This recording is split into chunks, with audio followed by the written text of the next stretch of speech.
હાલો આપણે ફેવરેટ ઘરમાં 5:30 જેવું થઈ ગયું હતું ને ગોંડલના રેલવે સ્ટેશનથી ભાઈને લઈને ઉપડી ગયા હતા જુનાગઢ. હોના તળેટીમાં રાત કાઢીને વહેલી સવારે નીકળી ગયા ગિરનાર ચડવા. આવીશ તો જોશ. રવિવારનો ટ્રાફિક કીડીઓ ઉભરાણો એવો હતો પણ અમારા ભાઈબંધોનો જોશ જોઈ લ્યો તમે. પણ 1100 પગથિયા ચડ્યા ત્યાં તો જોશ કોઈ ગયો ને હોસાઈ ઉડી ગયા ને પાણીની બોટલ પીવા માંડ્યા. પણ આપણે ત્યાં પૈસાવાળા પાણી હું લીંબુ શરબત ઠપકાર્યા. લીંબુ શરબત પીને હોશમાં આવી ગયા ને પાછા જોશે આવી ગયો તો વળી પાછા સડવા માંડ્યા. ઘડીક પછી અંબાજી માતાનું મંદિર ને ગિરનાર પર્વત ઉપરથી વહેતા ઝરણાઈ દેખાવા માંડ્યા. ચોમાસામાં આવી એટલે દ્રશ્ય તો જોરદાર હોય હો. અહીંયા બ્લુ રેનકોટ વાળી ટીમે એક ભાઈબંધના બ્લુ રેનકોટનું વસ્ત્રાહરણ કરી નાખ્યું. સવારમાં જઈને ફૂલ ભી પણ એ પગથિયા મૂકીને સાઈડની કેડીમાં હાલવા માંડે. ઇન્ટરનેશનલ ફોટોગ્રાફરો અહીંયા જ હતા.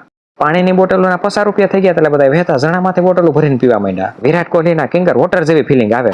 ગળદીમાં ખોવાઈ ગયેલા ભાઈબંધો પાછા ભેગા થઈ ગયા પછી તો એક એકને ગણી હાજરી પૂરી કઈ બોટીઓ રહી નથી ગયો ને.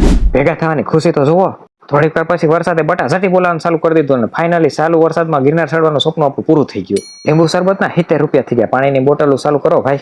ઘડીક પછી તો હલવાના નો આગળ આલી કોઈક નો પાછા જઈએ કી. ઘડીક તો એમ થયું રવિવારે નો અવાય ભાઈ. ભૂલ ગીરદીમાંથી અંબાજી મંદિર પૂગ્યા ને કરી નાખ્યા અંબાજી માતાના દર્શન. હાલો તો એક પડાવ તો પાર થયો. આવી ગળદીમાં ₹100 મેગી વેચાતી પણ માણસોને ખાધા વગર હાલતું નથી. એટલે ખાવામાં તો મારા ભાઈઓ પાછળ નથી હો. હોવારી મેગી ના તો કેટલાય ઘુસરા ખાઈ ગયા. હાલો હવે જવાનું આ બાજુ ગુરુ દત્તાત્રેય બાજુ પણ એના માટે તમારે આના પછીનો વ્લોગ જોવો પડશે. ગિરનારનો ફૂલ વ્લોગ આપણી YouTube ચેનલમાં આવી ગયો છે ને બાયોમાં લિંક આપેલી છે તો સબસ્ક્રાઇબ કરતા આવજો.